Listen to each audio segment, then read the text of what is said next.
Hello, podcasters, and welcome once again to Sexplosion. My name is Caroline Chenier, and I'm your coach on all things intimacy, relationships, sex, and using your intuition to resolve conflict and make decisions in your relationships. This is my podcast teaching you about how to sexually liberate yourself to be confident, spicy, and fun around intimacy and sex, along with learning about how to build a foundation for a strong, long lasting, and passionate relationship.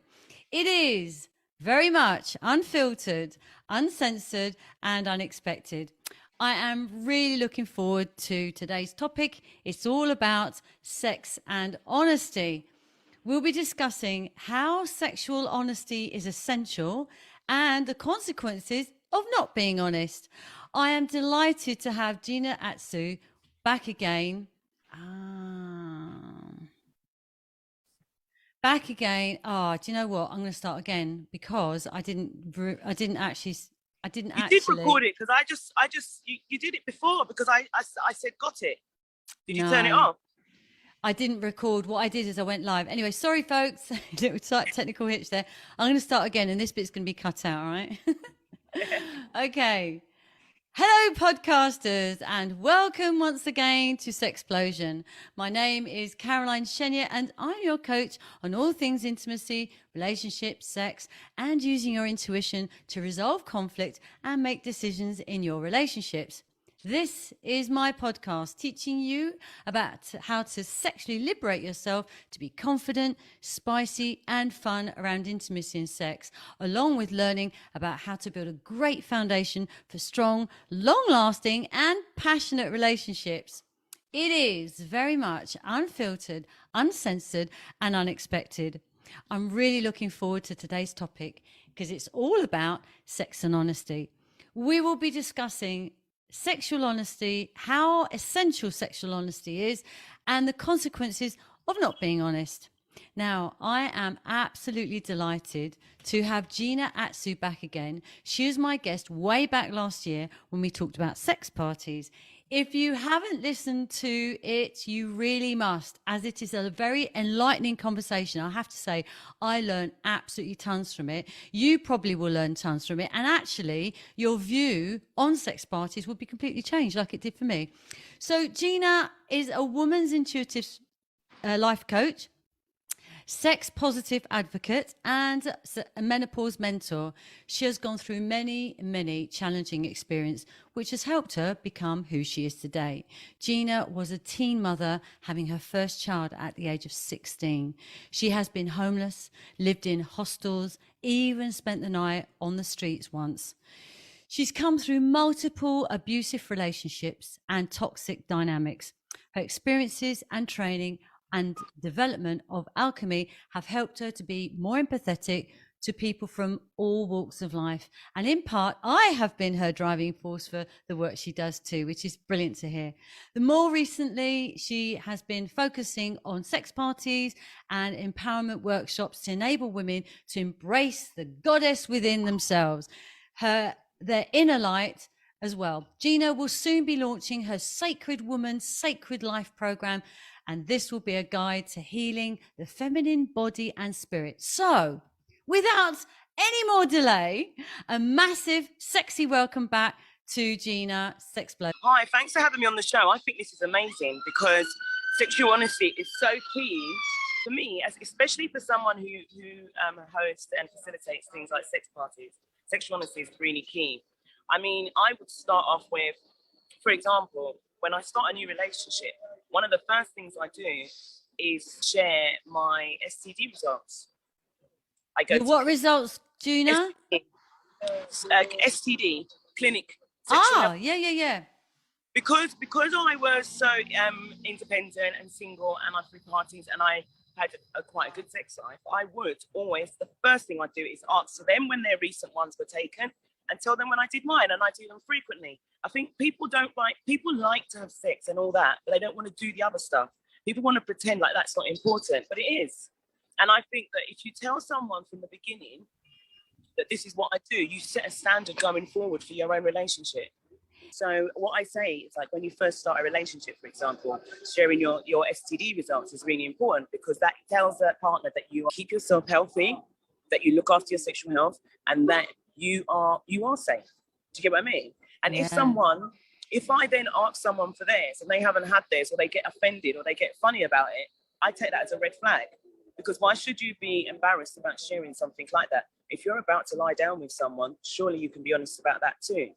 Yeah. So that's definitely. where I would. So that's my kind of first thought when I spoke when I thought about sexual honesty.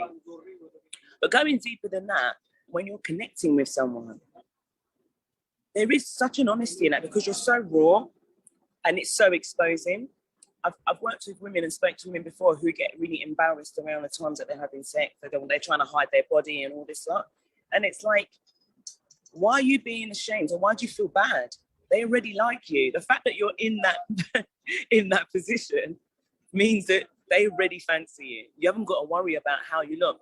And in fact, the more free and the more honest you are with yourself, and be like, well, this is who I am, and share your body, then the more enjoyable it is, because you don't think about those things. I think that when you think too much during sex, you actually take away from your experience. So what you really want to do is have a situation where you're completely relaxed and free.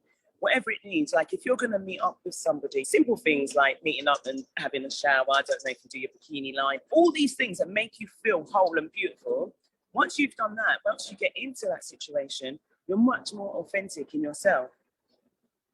But self-worth is actually a difficult thing to start. You can't just suddenly start loving yourself, isn't it? You need to do work on that, right? And you and I, we both help women with self-love, because to me, that is the basics of everything. If you can't love yourself, then you can't then love yourself to be able to accept yourself to do what you want in the bedroom.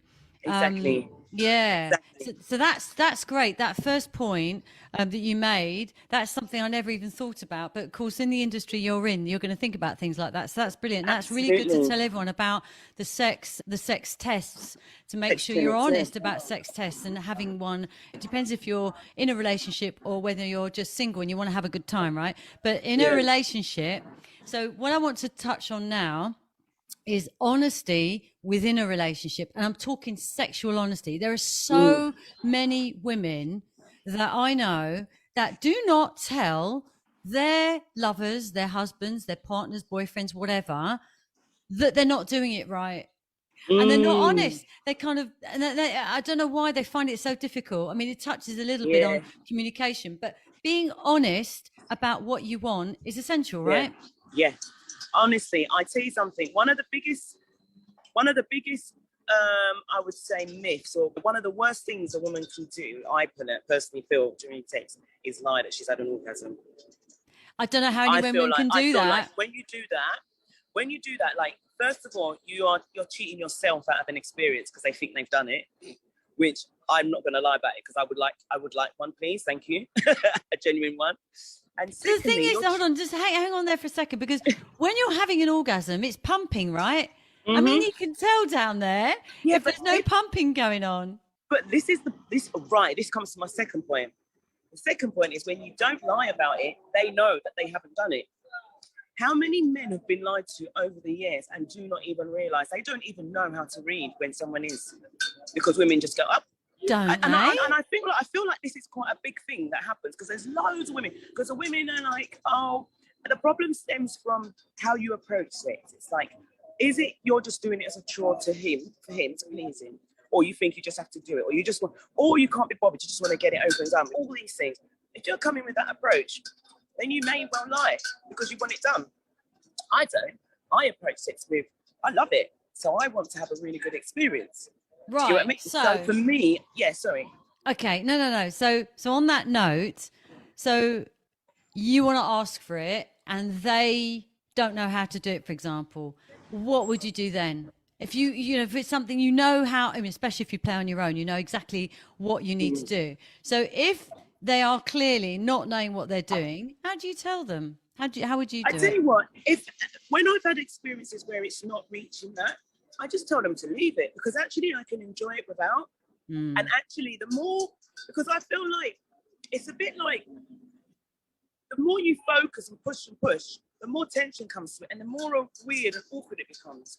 So the best thing to do is just to have an experience and let people know how they can please you somehow, but without insisting that it has to end with an orgasm. I think that men, because men have, when they have their orgasms, they climax and they come, I think they assume that women must. Yeah, I think you're right. So what happens is people get fixated on trying to reach that orgasm. You're more likely to get an orgasm when you're not trying so hard. You're right. You're right. So what I then do when someone's trying too hard is I say, look, I'm really enjoying this whole experience. I don't need to have fun to have a good time. So let's just focus on that, and maybe then you can ask for massages, you can ask all different things, whatever you think you like. You can encourage them to do more of that.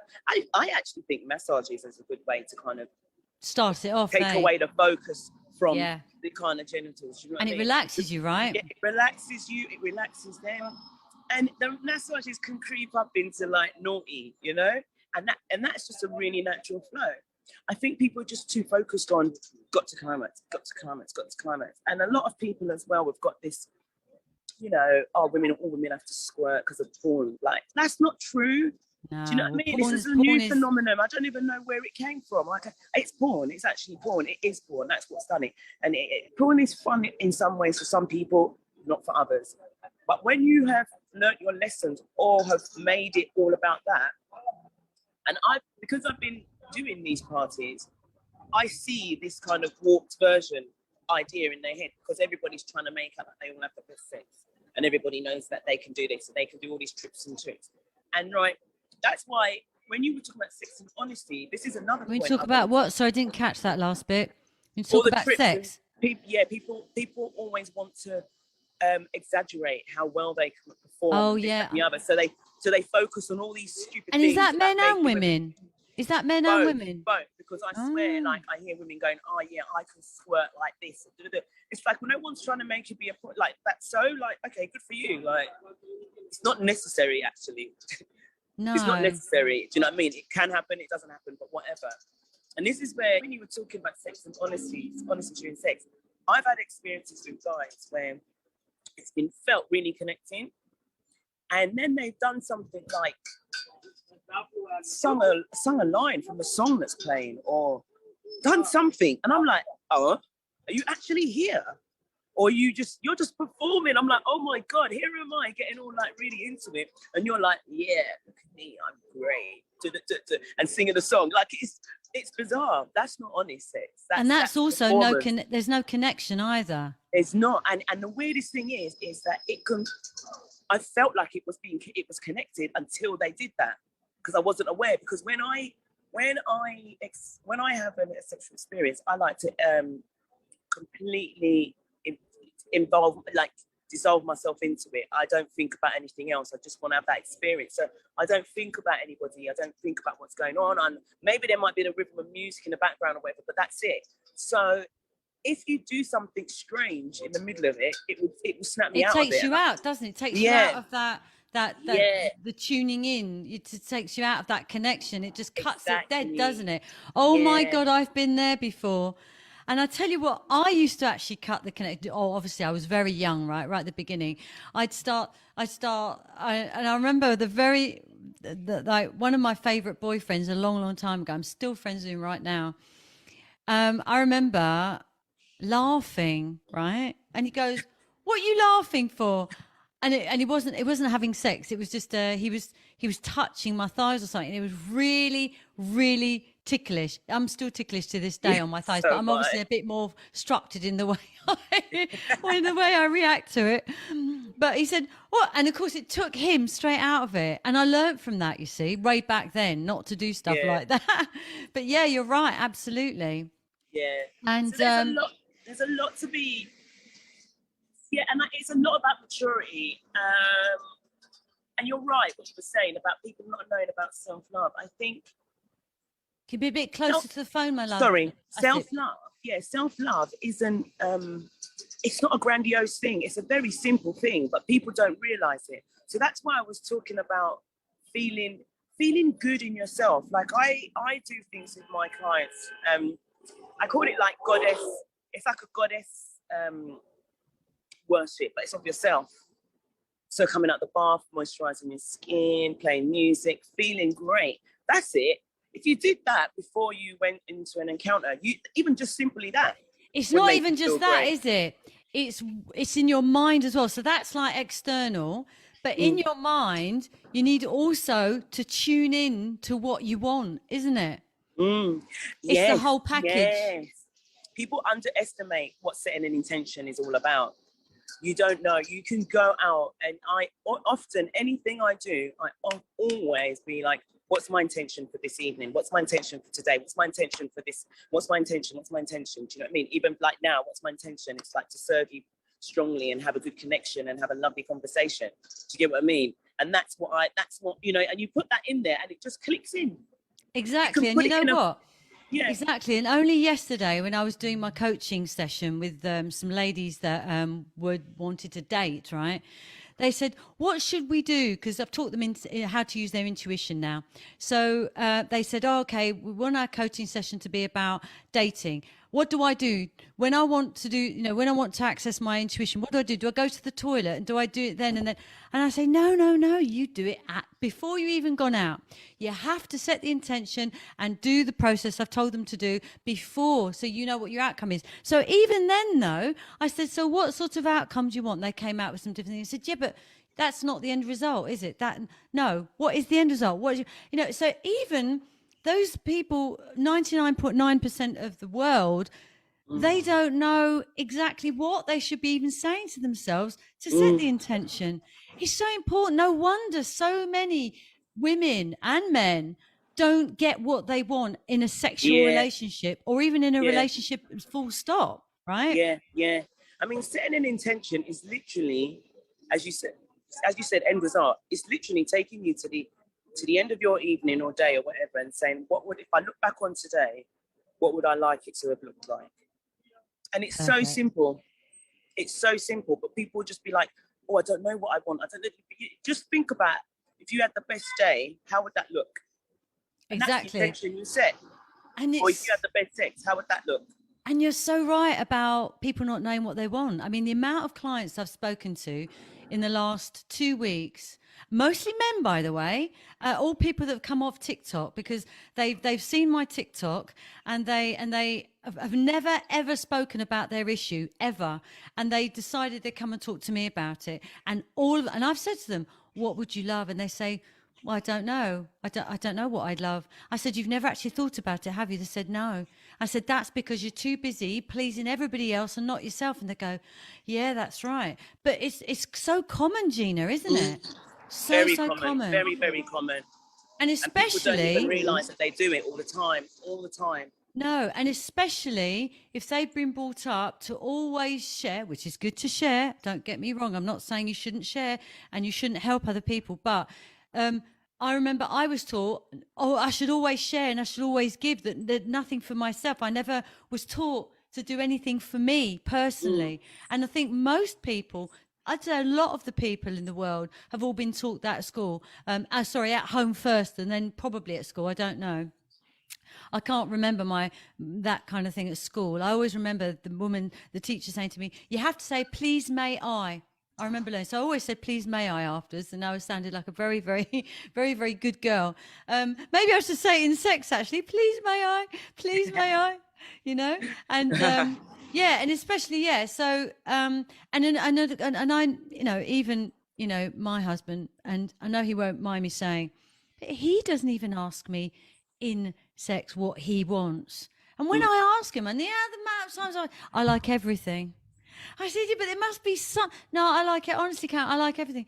I'm like, yes, but you know, when I want to have a bit of direction, it's almost like when you're trying to do something in your life and you think, I just want a bit of direction. And that's all I want. I want him to say, yeah, I love having my cup. I actually want him to say that. It's like it's been switched off at some point in his life, so to not say stuff like that. But so. Definitely, it's interesting, and I think a lot as well. I mean, a lot of people just go through the actions. So some people don't even know what they like. No, No, So because this they've is seen it another on thing, porn. Because they've seen it on porn. Listen to Yeah. this, Gina. Listen to this. I've had last year. I had a lot of Indian men from India calling me. I don't know where they saw me now. It wasn't TikTok at the time because TikTok's only this year, right? And they said to me, well, the first phone call was a woman, and she hardly spoke English, right? She said, I've got my wedding coming up in 4 months. She said, can you tell me, is it the boobies? And I said, what do you mean about Oh, the bless. boobies? She said, yes, yes. Is that what I have to do first? The boobies. And I said, but what do you mean? She said, well, on my first night, I saw in the films that I should show them my boobies. And I said, oh my goodness, you've been watching, porn films they're not real. And it's Mm, not how it should be. It's all about, and I said to her, look, yes, they have to consummate the first night, apparently. But I said, your new husband is in the same position as you. If you're just both relaxed, and I just gave her a few pointers, but it's so true. They think that porn is the way to do it, and they just do the actions. mm, Well, in this case, she didn't know what to do. But mm, gosh, when I thought about that, it's that the amount of people like in those kind of cultures where mm, they do it on the first time with a man or a woman, they've never like mm. even And kissed it's before. Yeah, and it's not just the porn, it's just general TV. If you look at any sexual scenes on TV, they are so what people don't realize is they are all choreographed and they are acting and they have cut it and edited it so many times to make it look flawless. Normal sex is funny, for starters.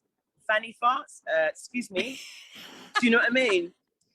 What all sorts of things. I mean, Oh, I farting, remember just the first time I farting. did a fanny fart. Oh my God. Or what else, or like as you said, someone touching you in a place which is ticklish, or like, or I remember like me and Flavor, we were having sex and we were like getting into all these bloody. You'd have thought we was trying to go through the Kama Sutra, and but we got into just this position and it was just ridiculous, and we just both started laughing. We were like, wait, where's the arms and the legs and this, and we just started laughing. Do you get what I mean? Because it was funny. It was funny. Yeah. It was just funny. And I think you've got to be able to laugh at yourself, laugh at the situation, and laughter's such a good icebreaker Oh as God, it well. is, isn't it? It's And actually healthy to laugh too, isn't it? It's really, it yeah, brings your yeah, serotonin up, it brings your oxytocin up, it brings the exactly. endorphins up, it makes a So whole. many things. I think that if you have someone who's too serious about it, or doesn't, or makes you, or too directing. I mean, there's nothing wrong with direction, as you just mentioned, but you also need to be able to flow and be yourself. And if you're constantly just being told what to do, then you might not enjoy it because you're not in it. You're just being told. So I think it's just a journey of discovery between the two of you, really. I mean, yeah, you just it doesn't, and the more you do it, the better it gets. It's like anything, isn't it? It's all practice, isn't it? And it's The more fun you practice, practicing. the That's the better you thing get. about this, isn't it? It's fun Yeah. practicing. So listen, because we're going through this, and the time is running out, and I want to get to the other thing was what is the consequence of not being sexually honest? Oh, well, okay. If we go from the first point, the STD thing, that is serious. Lying about that you haven't. Oh, your you haven't. tests, yeah, sexual tests. Yeah. Your test. That's serious because you can pass Yeah. something on to someone. That's the biggest one.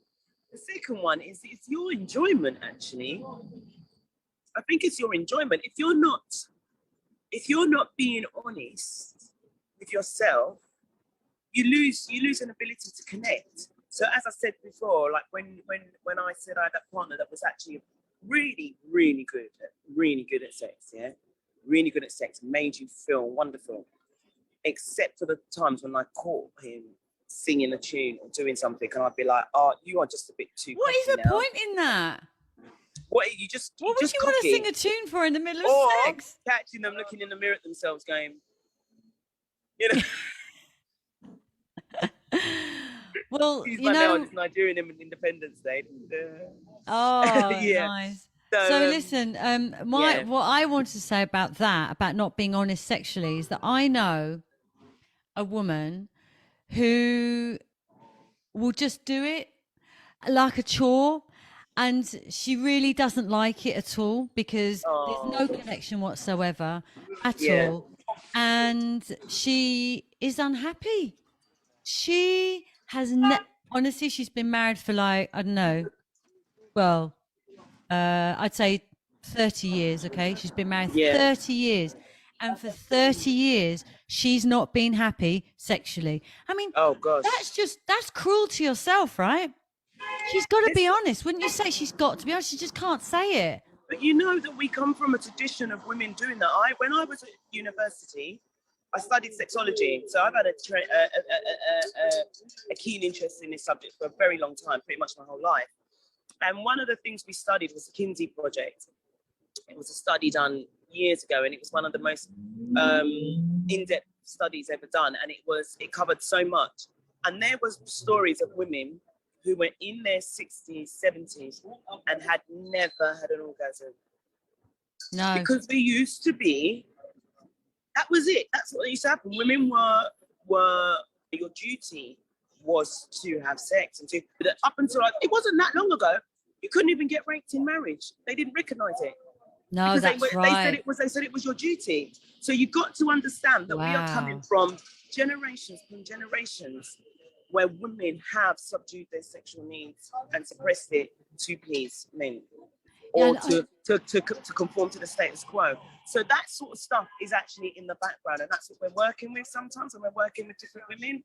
And so it's just good to understand their history and where they come from. What did they learn from their mothers and things like that? Because I know when I speak to my mom, her views on sex are very different to mine. And mine. Very, very, very different. And I don't know if I would be as open with her about my sexuality and things I do. Because she'd just be like, telling me to say about 3,000 Hail Marys, praying holy water on me, sending me to see the priest and confession and all sorts. Oh my God. I would spend the rest of my life in a convent if she knew half. You know Listen, what I mean? I tell you what, talking about mums, right? I don't know how my mum knew, but the day I came back and I was no longer a virgin, she goes to me, "You've done it now, haven't you?" It's like, how do you know? Mums just know, man. They just Oh my know. God. They She just was know. pretty well tuned into me. My mum had an idea when I first, my mum knew. I don't know what it was. I do actually, but I don't know if I want to share that on air. I might share that with you personally one day.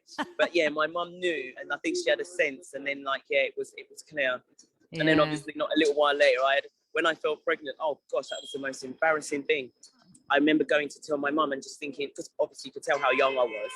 I was more concerned that everyone was going to know I'd had sex. I know what you mean. I was like, oh, that was proof enough, wasn't it? That's proof, isn't it? That was proof. The ultimate everybody proof. knows that. There's no denying it. So that was a bit cringe for me. But yeah, so I think for me to have come from those backgrounds and to have found this way. And do you know what's funny? Really rather interesting. The amount of women I've met who work in the sex industry or in around that sort of thing that are from convent schools. No. I don't know what the correlation is, but they're rebels. They're rebels. That's why. They're rebels. I'm telling you, I wouldn't mind doing a little study to work it out and just go and do a little. Well, I'd like it too. It's almost as if I feel like Madonna. I remember going to see her in concert, and when you go and see her in concert, I mean, back then, obviously, when it was all Madonna. Madonna. Oh yeah, went to see Madonna. I would have loved to see her in concert. Well, actually, I really hated it because I hadn't I hadn't liberated myself from this. Right, yeah, this block that I had, and I went to her concert, and she had this double bed on the stage at an angle, obviously, so everyone could see her when she's lying on it, and all she was doing was humping the bed, humping. And I was like, I remember thinking, what on earth is this? But she was a rebel. That's why she has all those songs that are all about, I mean, Papa Don't Preach, and that's all about being preached at. They're all about, and she's a rebel, and I think that could be, but it'd be interesting to see. But you know, the consequence of my friend not actually saying anything. Having said that, though, she did used to say, and then he'd be all right for a week, and it'd all go back to normal again, back to the way he was. Basically, he would lay back and think of Britain. That's it, and it's become like that now. So you know, it's really not ideal. And I just hope, right, that one day this woman will actually have some enjoyment, actually have what she enjoys in sex. Because and I remember, she found it very difficult to hear women talk about their fun during, about their sexual antics, because it made her feel so shit because she wasn't getting it like that. And trying to get into a brick wall, just wasn't working for her. So now she just kind of like just accepts it, which is so sad, isn't it, Gina? It is.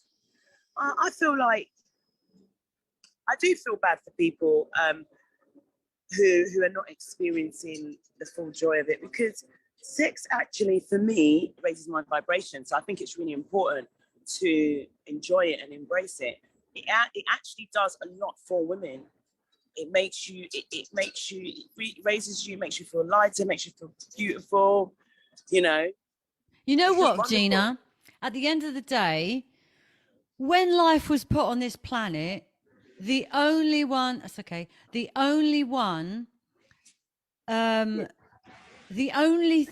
right.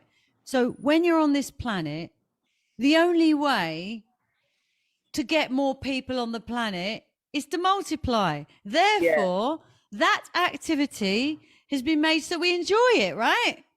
Otherwise, we wouldn't do it, and there wouldn't be any people on the planet. Yeah, of course, exactly. So it's something that's been built in, and we need It's designed for us to find it pleasurable so that we can keep on at it. Definitely. Well, listen, Gina, it's been absolutely amazing having you on. I hope our audience has been able to hear you properly. So do I. What I'd like you to do is to please give us all of your social media links. Tell us what your social media is, and yeah. So you can catch me on Instagram at thegoddesswithin_limitless. You can get me on Twitter with goddesswithin108, and I'm on Facebook as Gina. Okay, cool. What I'd like you to also do is tell us about that sacred course you're talking about. Oh, yes, I'm really excited about that. So I've been creating a sacred woman course. It's all about living this beautiful sacred life. It's all about healing your spirit, body and mind. We've all gone through life with all of our issues, and we've come to this stage, wherever you come to when you get to the course, and we don't really get a handbook, and that's what I've noticed. So through my experiences and my learning, I've put together a course which I want to use to help women to live a sacred life. It's a labor of love, and I just love it. I'm really excited. Well, I'm going to be coming on it, Gina. I thought about that. I'm coming on it as well. So I hope all our audience goes on it too, because every little bit helps, doesn't it? Yeah. It's going to be called Sacred Woman, Sacred Life. Okay, cool. Well, I'll make sure your links are in the chat after this. What I'd like to ask you, like I'll ask all my customers, my guests, I'd like to ask my guests one last question. If you were able to advise you as an 18-year-old again, what would you say on this topic? Oh, wow. You know what, Caroline? I'd go back a bit further than that. Remember, I had my first child at 16. Yeah. I would go back before I was an adult. I'd speak to my younger self, and I'd say to myself, you're beautiful, you're whole, no need to rush. Just take your time. Brilliant. I love that, Gina. So there you have it, everybody. A very interesting conversation as usual. So come back right here for more explosive, unscripted conversations. I do hope you enjoyed listening this week. Thank you all so much for taking the time. Thank you to Gina for coming. See you next month. To your success, I'm out. Thank you.